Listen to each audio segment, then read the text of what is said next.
நீர் மேலாண்மைக்கான துளி துளி தண்ணீர் திட்டம். நெடுங்கடலும் தன் நீர்மை குன்றும் தடிந்தெழிலி தான் நல்காது ஆகிவிடின். மேகமானது கடல் நீரை முகந்து சென்று மீண்டும் மழையாக பெய்யாவிட்டால் அப்பெரிய கடலும் தன் வளமையில் குறைந்து போகும்போ என்பது திருவள்ளுவரின் வாக்கு.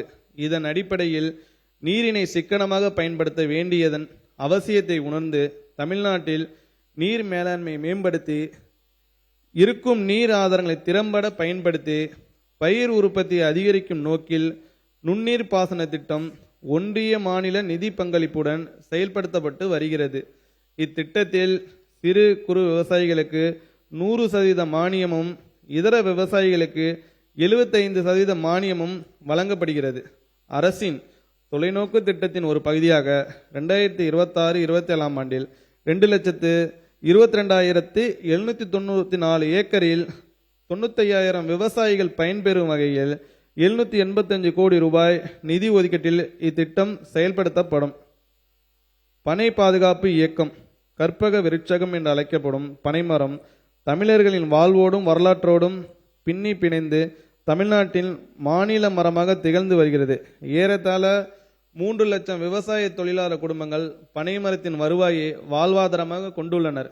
பனைமரங்களின் பாதுகாப்பை உறுதி செய்து பனை மற்றும் பனை பொருட்கள் உற்பத்தியை ஊக்குவிக்க அரசின் தொலைநோக்கு திட்டத்தின்படி 2026-27 ஆண்டு முதல் பனை பாதுகாப்பு இயக்கம் தொடர்ந்து செயல்படுத்தப்படும்.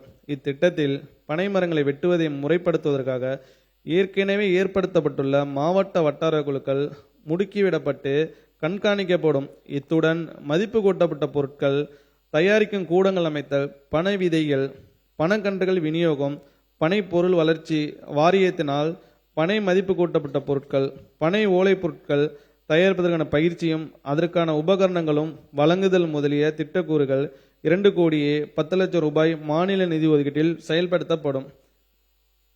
இது தவிர தூத்துக்குடி மாவட்டம் கிள்ளிகுளம் பனை ஆராய்ச்சி நிலையத்தில் குட்டை பனை விரைவில் காய்ப்புக்கு வரும் பனை தொடர்பாக மேற்கொள்ளப்பட்டு வரும் ஆராய்ச்சிகள் துரிதப்படுத்தப்பட்டு அவற்றின் பலன்கள் விவசாயிகளின் பயன்பாட்டுக்கு விரைவில் கொண்டு சேர்க்கப்படும்.